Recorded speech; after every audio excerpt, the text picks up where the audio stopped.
Welcome to our cabin tour on MV Balmoral. We're in an ocean view cabin, and as you can see, the beds are in an L-shaped configuration. They're not movable.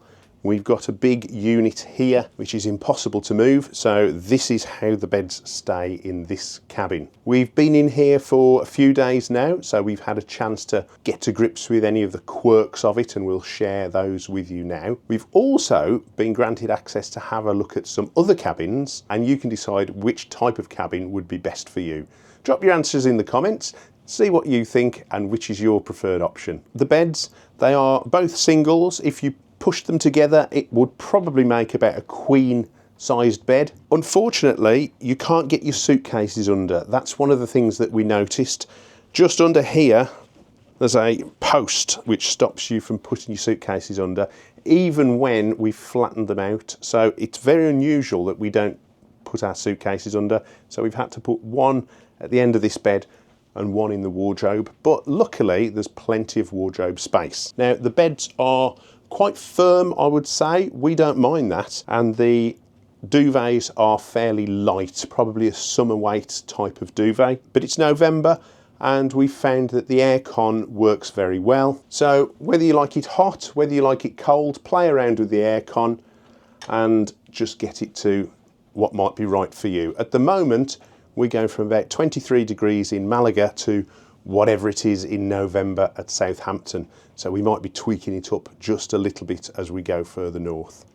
Lisa's very fussy about pillows. These pillows were quite nice and squishy, although they're quite plump, and Lisa's been fine with that. She likes a flat pillow. If it's not to your liking, ask your cabin steward. I'm sure they'll be able to sort you out with a new pillow. And our cabin steward, Noon, has been great. Thumbs up for Noon. Thanks for all your hard work this week. Always appreciated. One of the things that we found very interesting and quirky about this cabin, and I've got to say I've grown to love it, is this 1970s, 1980s style music player system. It reminds me of when I used to go into Richer Sounds in the 1980s and look at all the amplifiers that I used to have there with chunky buttons and silver fronts. And there are music channels that you can select from. You can also turn your reading lamp on and off from here. And this is a fantastic thing, and I don't know why more companies don't do this. You know that people complain about having messages piped into their cabins or not being able to hear the messages. You can decide whether you want the messages played in your cabin or not, and you've got control over the volume. So none of that blasting. It's an old thing. It's obviously been here for years, and I don't know why that's not adapted by other companies in a more new tech way. It's brilliant. So it's been fairly up and down with the sea outside, and one thing that we have noticed is there's a lot of creaks within this cabin. You can wake up with a few noises and bumps. I think the drawers occasionally will fly open, or you'll hear a door banging from somewhere. So you can get disturbed because it is a little bit older and a little bit creaky. That's definitely something we've noticed. This is obviously not the newest cabin. It's not quite wood chip on the walls, but it's a similar sort of thing. It's been painted quite a few times. There are scuffs and marks on it. Again, it's not a deal breaker for us, but it's just something to be aware of if you are booking one of these cabins. Similarly, the carpet has got a few marks on it. It's not terrible, it's clean. This is quite an old-fashioned pattern, not like the in-spiral carpets outside in the corridor. The walls do seem to be quite thin as well. We've been able to hear our neighbours, and I dare say they've been able to hear us and can probably hear me right now. Bang the walls if you can hear me.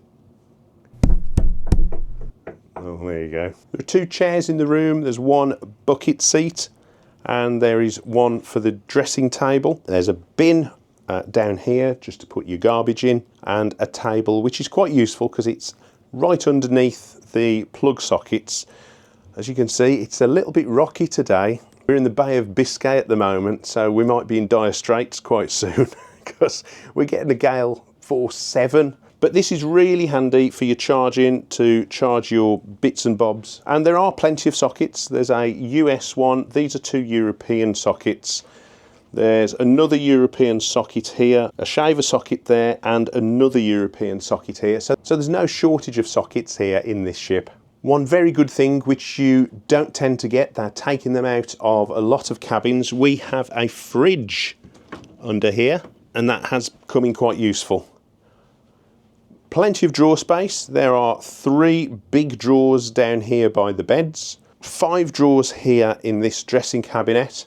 Over here there are 1, 2, 3, 4, 5, 6, 7, 8, 9 drawers and your safe, and this is also where your pool towels are kept. Plenty of hanging space with these 3 wardrobes, and all of them have got mirrors on as well, so no problem getting that full length view of how fabulous you look when you're going to go out. So the wardrobes have plenty of hanging space and plenty of hangers, and they are proper hangers with the hooks over the top, none of these silly ones that you have to fiddle faddle and mess about with to try and get them into the bit so you can't steal them and all the rest of it. So proper hangers, we like that. They trust us not to steal them. Thank you very much, Fred Olsen. There are tea and coffee making facilities available. You have Twinings tea, and we've even got a sleep one with spiced apple and vanilla flavour. Plenty of milk, plenty of coffees and sugar. On entry, if you can't find your kettle, it was on the floor of one of the wardrobes, so that's where it's usually kept. The kettle was very clean inside. We've not been afraid to use this. As you can see, it is very, very shiny. There is also a bottle of water in your cabin. However, if you open this and consume it, there is a £3 charge for that. So, as you might have guessed, with travelling light, we haven't opened that, and it will remain that way for the rest of the voyage. So what we've done is we've filled our water bottles. At the forward staircase on deck 5, there is a filtered water dispenser, which is perfectly adequate, and the water tastes absolutely fine. Unusually for a ship of this age, the television is actually a smart TV, and there's a good variety of free movies which you can ask for on demand. I've seen The Princess Bride, the whole of the Star Treks there, all of the diehards. There are absolutely tons of films. You will find something there that you will enjoy, I am sure. You can also get the Daily Times up, which brings up your guide. If you press the OK, you can zoom in. It's not very clear actually, you're best with the paper copy. You can also get the room service menu up on the television, and all in-room dining is complimentary. There is a hairdryer provided in this room. It's in a bag, and unlike some of the rooms which seem to have a hairdryer which looks like a Cyberman, this one works quite well. It's quite a modern one and reasonably powerful as well. But this is very much a room of 2 halves. As I've said, this is quite an old room with old furniture, but the bathroom is relatively new. So come with me, I'll show you the bathroom. As you can see, this is a newly fitted bathroom, and surprisingly, the shower has got a glass door. I know that's important for a lot of people, but we've seen some cabins on this ship which have all had shower curtains. So this one is quite unusual. The sink's very funky, modern, white, lovely, plenty of storage space and shelves for you to put your things, your potions and lotions and all the rest of it. There is a washing line in the shower to hang your wet things, and the shower's been perfectly usable. It's not the most powerful, but it's functional, it works, it heats up. After a little while, it takes a while for it to get to the hot setting. So if it's not coming through straight away, don't crank the heat up, give it a little bit of time and it will come through. In the shower, you have a body wash and there's a hand wash in the sink. So if this cabin doesn't appeal to you, we are now going to take a whistle-stop tour at 6 other cabins, and when we stop in the Premier Suite, we'll tell you what we think of those and what's good and what's not so good about those cabins. Come with us as we go and have a look around 6 cabins.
So we've had a look around a number of cabins on Fred Olsen's Balmoral. So thank you very much to Fred Olsen for allowing us to have a look. The staff have been very helpful.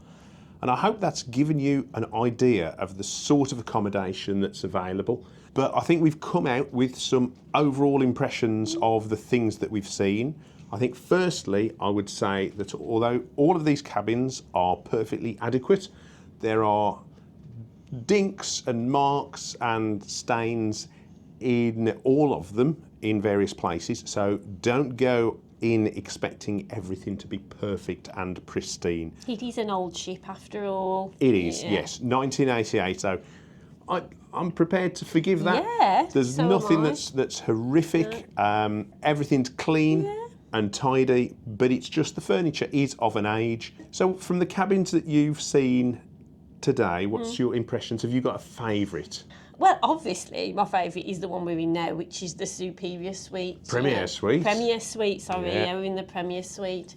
I mean, this is lovely.